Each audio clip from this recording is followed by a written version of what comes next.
Tapi cuba bayangkan Bapak Ibu, kalau setiap anda datang di majlis ta'lim, mendapatkan satu hikmah, satu cerita, satu belajaran, begitu anda pulang ke rumah, sampaikan kepada keluarga, ambil kesimpulannya lewat BBM. Alhamdulillah sekarang sudah bisa, lewat SMS, lewat email, lewat Facebook, lewat ini semuanya bisa menjadi jalan ibadah kita kepada Allah SWT.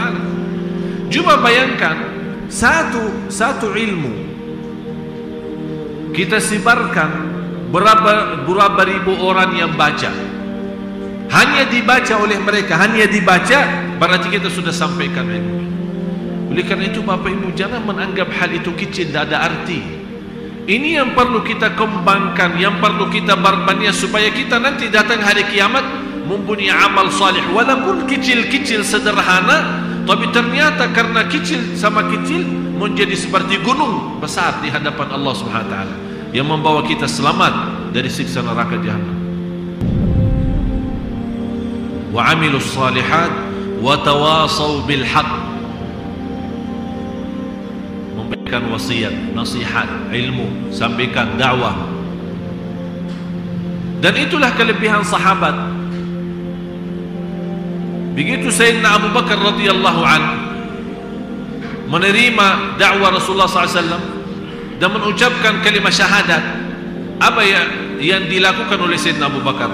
Duduk sama Rasulullah 23 tahun untuk belajar ilmu, atau langsung begitu dia menerima Islam dan dia sudah mengerti dari ucapan itu apa arti dari makna kalimat syahadat, dia langsung bergerak dan membawa Sayyidina Uthman dan pada sahabat-sahabat yang lain, membawa mereka masuk Islam. Apakah mereka Rasulullah SAW di saat itu menurut, oh Sayyidina Abu Bakar kamu ajak orang-orang lain, kamu belum belajar ilmu? Tidak ada yang seperti itu. Apalagi keadaan dan kondisi kita sekarang, umat Islam sangat membutuhkan belajaran walaupun seadanya. Ratusan orang yang masuk masjid tapi tidak bisa wudu. Kita lihat, alasannya kita tidak enak, alasannya kita malu, alasannya saya belum pandai, belum faham, saya bukan ustaz, saya takut salah.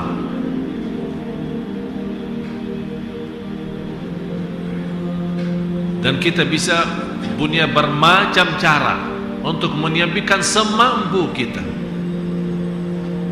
Apalagi Bapak Ibu kalau saat pulang kampungnya, yang kita ketemu dengan keluarga, barangkali sepanjang tahun kita tidak ketemu mereka, dan keadaan mereka dari sisi agama masih sangat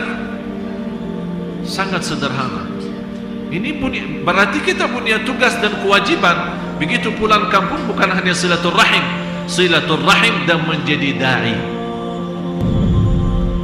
Salah satu ulama, saya baca satu cerita, ada seorang ulama meninggal dunia. Muridnya, salah satu murid beliau melihat dalam mimpi gurunya lagi nikmat di alam kubur. Muridnya bertanya, wahai guruku, apa yang engkau laksanakan selama hidup supaya bisa nikmati seperti ini? Apa dia jawab? Saya selama 70 tahun menajar Al-Fatihah untuk anak-anak. Hanya Al-Fatihah bisa menjaminkan kita mendapatkan kuburan Raudhatun min Riyadil Jannah. Apalagi kalau kita menyampaikan yang lebih besar, mengajarkan orang supaya salat yang tepat dan benar. Kita mengajar istri kita, memberitahu tambahan untuk suami kita, anak kita.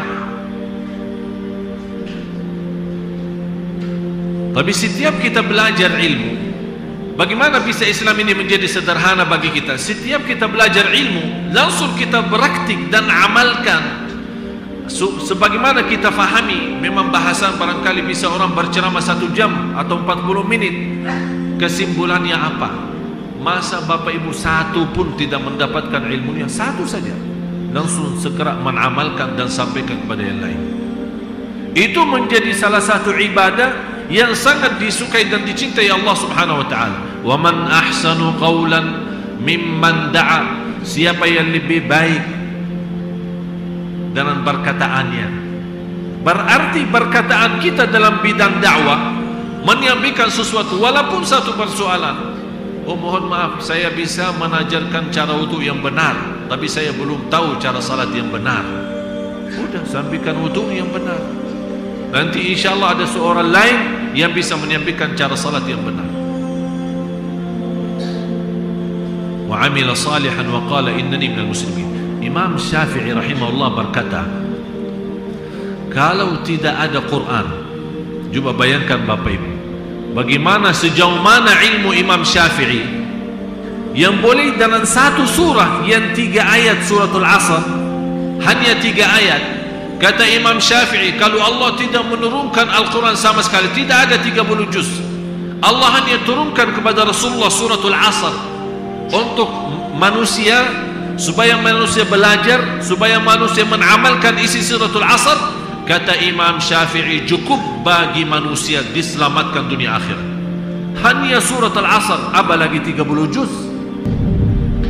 Ini memberikan perartian Imam Syafi'i mempunyai pemahaman yang luar biasa. Cukup bagi manusia menjadi bahagia dan selamat dunia akhirat hanya kalau dia bisa memahami suratul Asr.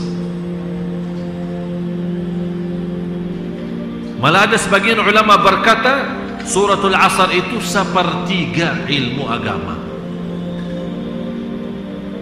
Dalam hadis innamal a'malu binniyat, 2/3 ilmu agama. Lebih daripada separuh ilmu agama pemahaman daripada hadis innamal a'malu binniyat.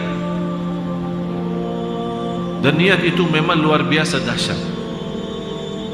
Dan banyak amalan kita ternyata sia-sia karena kita melupakan niatnya. Karena saya duduk di satu kantor, ada seorang, kayak ini mulai ada gerimis hujan, kemudian dia buka jendela supaya masuk udara yang cukup dingin ya, sejuk ya. Begitu dia buka, terus matiin AC-nya di kantor, terus duduk. Saya bertanya sama dia, kenapa Pak buka jendela ini? Dia bilang supaya ini gerimis hujan kan enak ya, anginnya biar ada udara sedikit untuk di kantor, dan juga gerimis hujan supaya berkah.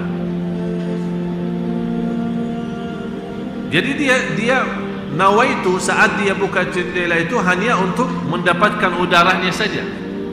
Saya bilang, Pak, subhanallah, ini amalan bisa jadi ibadah. Ternyata buka jendela bisa jadi ibadah. Dia kaget, masa jendela jadi ibadah?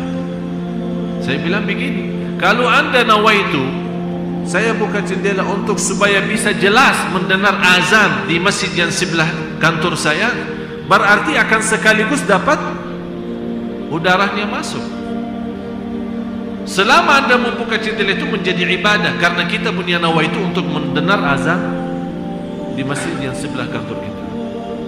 Banyak hal yang lain, kesenyuman kita pagi hari di kantor, di jalan, apakah ada nawaitunya? Tidak. Atau sudah terbiasa? Saking pentingnya suratul Asr, sahabat pun antara dua, kalau sudah di dalam satu majlis, mereka sudah mau pulang, pisah. Sebelum mereka pisah, saling menstol surat Al-Asr. Ayo baca surat Al-Asr. Didengar, habis dia dengar, dia baca lagi. Saling menstol surat Al-Asr. Kenapa? Setiap pisah dari majlis menjadi sebuah sunnah. Menurut saya sunnah itu sudah tidak ada lagi.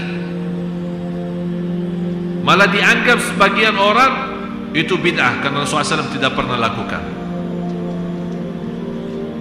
Padahal saking pentingnya sahabat sendiri, mereka tidak pernah pisah di antara dua sampai sebelum membaca surat Al-Asr. Saling mengingatkan ilmu, amal, sabar, dakwah dan sabar. Wa man ahsanu qawlan mimman da'a ila Allah wa 'amila salihan wa qala innani muslimin. Dan Allah menjelaskan gambaran bagaimana perbedaan orang-orang yang berdakwah yang sama yang tidak. Artinya yang menyampaikan apa adanya sama yang tidak. istilahnya ana tak tahu, ana tak mau ikut campur, ana tak ada urusan. Padahal ini semua kewajiban kita. Sebagaimana firman Allah Subhanahu wa ta'ala, kuntum khaira ummatin ukhrijat lin-nas ta'muruna bil ma'ruf wa tanhauna 'anil munkar wa tu'minuna billah. Allah menjadikan umat ini, umat Nabi Muhammad SAW, sebaik-baik umat. Apa yang membuat ini umat yang terbaik di antara umat yang lain? Karena sifat mereka saling mengajak kebaikan. Jangan kita menjadi orang pelit. Biar orang-orang berkata macam-macam, tapi karena kita nawaitu, walaupun saya tidak fantas menjadi seorang da'i, walaupun tidak fantas menjadi seorang ustaz, saya belum begitu faham, tapi saya sudah faham satu soalan, saya menyampaikan soalan itu, mudah-mudahan bermanfaat. Kalau kita meninggal dunia dan persoalan itu walaupun satu didengar oleh seorang lain, atau keluarga kita, atau kita beri kepada orang lain, selama dia menamalkan hal itu, Allah akan kirimkan pahalanya selama kita di alam kubur. Tapi kalau kita sendiri amalkan dan diamkan, oleh karena itu Allah memberikan gambaran, apakah sama kebaikan sama kejahatan?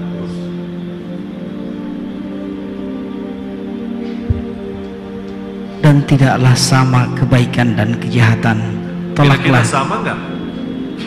Kenapa di sini Allah kasih gambaran kebaikan sama kejahatan? Saya mengambil kesimpulan, orang-orang yang belajar tapi tidak menyampaikan seperti berbuat kejahatan. Artinya diam.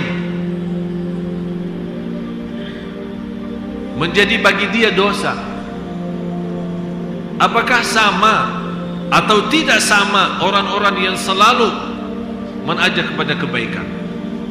Jangan anda berkata, ini salah satu waswas syaitan. Barangkali Bapak Ibu merasa diri masih orang-orang berdosa, orang-orang bersalah, masih punya banyak kekurangan. Itu bukan menjadi alasan tidak menyampaikan ilmu kepada orang lain. Kalau semua berkata, saya belum orang sempurna, saya tidak ahli, saya aja belum mengamalkan, saya aja belum salat malam, saya aja belum Isnin Kamis puasa, kok saya ajak orang lain? Istiqamah mengajak orang lain ini menjadi salah satu terjamin hidayah petunjuk dari Allah untuk kita.